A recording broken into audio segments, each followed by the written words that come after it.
Gente, agora vamos para Brasília. Falamos um monte aí de INSS, ele vai entrar na pauta do dia amanhã com essa audiência que acontece lá em Brasília. Mas hoje o assunto era IOF, o embate entre o governo e o Congresso sobre o imposto de operações financeiras. O governo Lula acionou o Supremo Tribunal Federal contra a decisão do Congresso Nacional de derrubar o decreto de aumento de IOF, o imposto sobre operações financeiras. O anúncio foi feito hoje pelo advogado-geral da União, Jorge Messias. A AGU já havia confirmado na sexta-feira que estudava essa possibilidade de judicialização. E um dos argumentos é que a medida tem como objetivo garantir as prerrogativas do Executivo de alterar as alíquotas de tributos. Eu vou chamar logo para cá o nosso repórter que está na rua pegando a temperatura de tudo, Felipe Pereira. Oi, Felipe, seja muito bem-vindo ao Poder e Mercado. Já está esperando a gente aí há um tempinho. É sempre um prazer contar com você, viu? Muito obrigada mesmo. Felipe, vou te explorar aqui, que tem um monte de assunto que eu estou querendo saber. Primeiro, a questão do IOF. O governo tinha muito receio, não era um governo que tinha receio, uma ala do governo tinha uma preocupação de se ele entrasse no Supremo Tribunal Federal, como é que ia ser a reação do Congresso Nacional, se ia ter ainda mais embate, se a fricção entre os dois poderes, a temperatura que já está alta, ia subir ainda mais. O que você sentiu aí hoje? Piorou a crise entre os poderes? Oi, Raquel. Oi, gurias. Oi para todos que nos assistem. Uma coisa que acontece aqui em Brasília é os assuntos serem interseccionados, uma situação entra na outra. Você falava do INSS, tem CPI aí vindo, provavelmente depois do recesso. O que a oposição espera é que ela seja favorecida com presidência e relatoria diante dessa situação do governo hoje, de colocar esse assunto no STF. Então, a oposição espera que, ao governo dobrar a aposta dele, de que ela seja beneficiada. Mas eu queria começar o dia aqui dizendo do cuidado do Messias, do AGU, do Advogado-Geral da União, em explicar por que a decisão estava sendo tomada e tentar dar um caráter técnico e não político. Ele falou, como você disse, que era uma prerrogativa do Poder Executivo. Ele falou que a mudança da alíquota gerou efeito, então podia ter insegurança jurídica, porque ficou vigente durante um mês.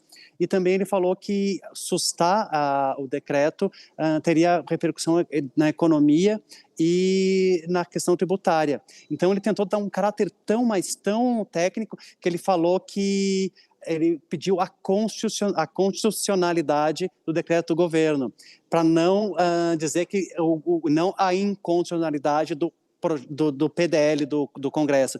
Então ele diz que com isso ele está querendo defender o nosso e não por defeito no outro. Isso mostra o tanto de dedos que o governo está tratando isso. Outra questão que ficou clara foi de o líder do governo, o senador Zé Guimarães, e também a ministra Gleisi entraram em contato com o Alcolumbre e com o Mota para avisar, para não serem pegos de surpresa. Então o governo está muito tentando mostrar que ele não quer melindrar ainda mais a relação. E aí, falando da temperatura, o Hugo Mota não está na casa hoje, não está na Câmara, e o Alcolumbre estava, mas eu acompanhei a sessão até às 7h30, ele não tinha se manifestado sobre o assunto. E teve teve essa ala mais baixo clero, todo mundo foi para a tribuna esbravejar, ricos contra pobres, o governo quer gastar mais, mas quem toma mais decisão ficou quieto. E o que as pessoas, eu falei com várias pessoas das duas alas e do Centrão, que tem gente tentando baixar a fervura, ficar quieto para não falar no momento em que está todo mundo com os nervos à flor da pele, porque quando você fala na emoção e na raiva, você pode aumentar o problema ao invés de resolver. Você falava, né, Felipe, explicava agora para a gente que o Jorge Messias ele tentou dar um caráter jurídico para a decisão.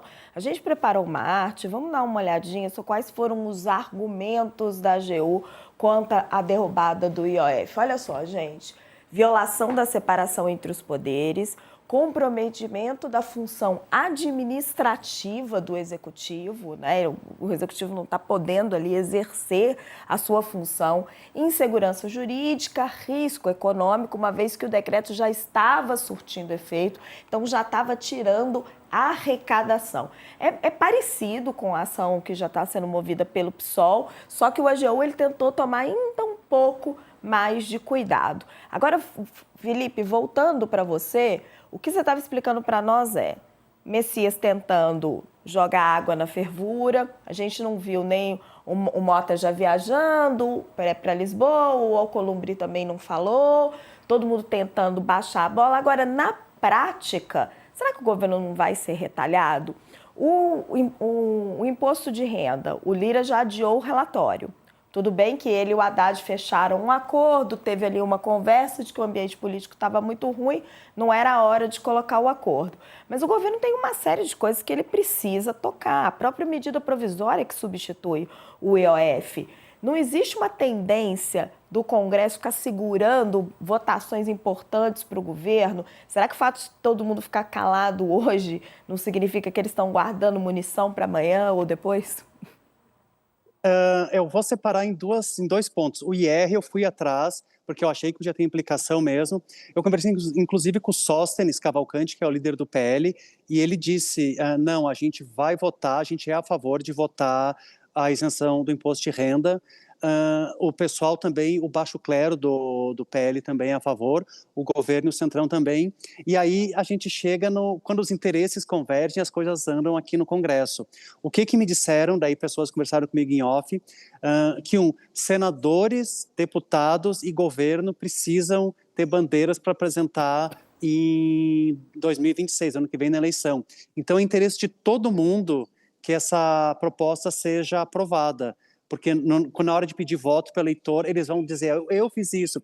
E é, inclusive, no entender deles, interesse de Arthur Lira, que é uma pessoa que quer se candidatar e vencer o Senado, chegar com os 3, 4 deputados feitos aqui na Câmara para ter poder. Então, eles acham que o IR tá livre dessa situação. Como eu te falei, a oposição espera que a CPI do INSS ela receba mais poder por causa disso. Só que eu já falei com gente do governo, disseram, que aí o governo se divide, tem essa parte mais esquerda do governo que está dando pulos, eles estão muito felizes, dizendo que finalmente foi feita a disputa política com o Centrão, e eles acham que em 2026 isso vai ter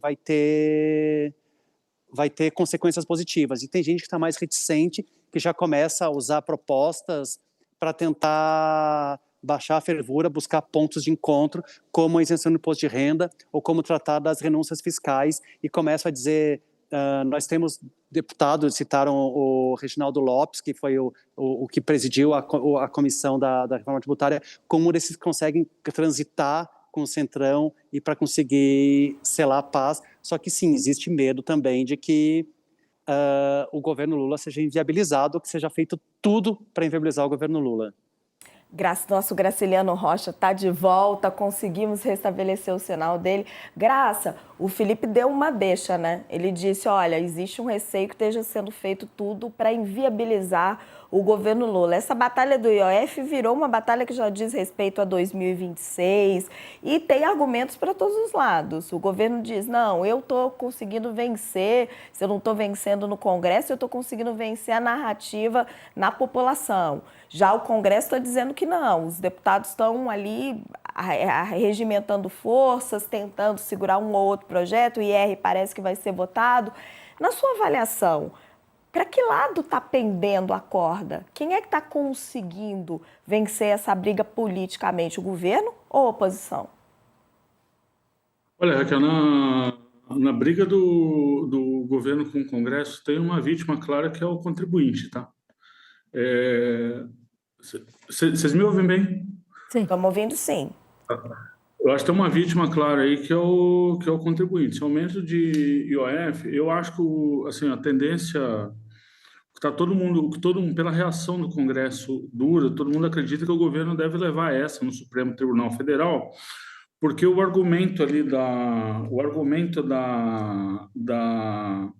de ser uma prerrogativa do governo mexer na alíquota de IOF, ele tá na lei. Então, assim, pode ser que o governo engoliu aí, engoliu uma derrota política no Congresso, mas ele pode vencer no Supremo. De qualquer maneira, ninguém acredita. Tipo assim, na inicial, na peça que a Advocacia Geral da União protocolou no Supremo hoje, dizia que isso faz parte, que as mudanças do IOF eram para corrigir distorções, eu cito entre aspas, e promoção de justiça social. Ora, quem está com um rombo de 20 bilhões de reais para cobrir e aumentou o IOF, pode até dizer que é justiça social, mas assim, primariamente é uma questão arrecadatória. É uma questão arrecadatória. O ministro falou isso da primeira vez, quando ele falou dos 30 bi de contingenciamento.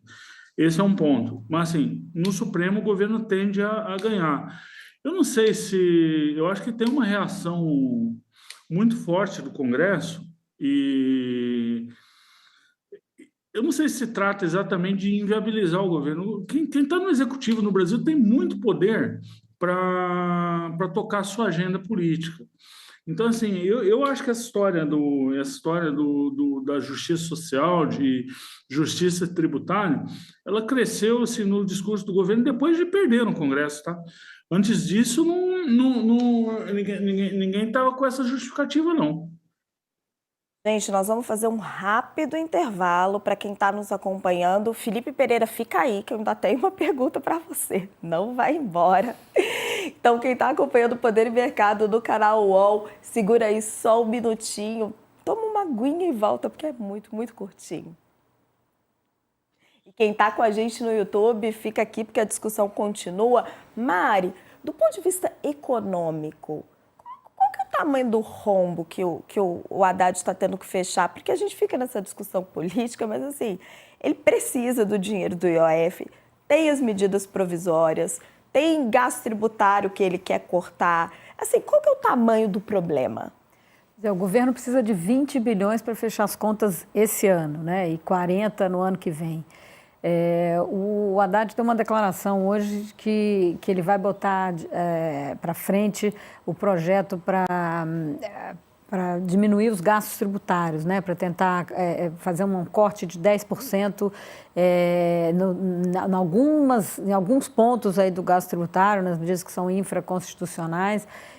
Então, essa é uma pauta que o presidente Diogo Mota também vinha defendendo, quando nesses seminários que ele vem discutindo com empresários, defendendo o ajuste fiscal, ele defendeu essa medida. Então, sim, eu acho que quando tem convergência nas pautas, eu acho que tem chance para o governo avançar, né? O problema é quando não tem convergência, porque o Congresso já deixou claro que não vai deixar, né?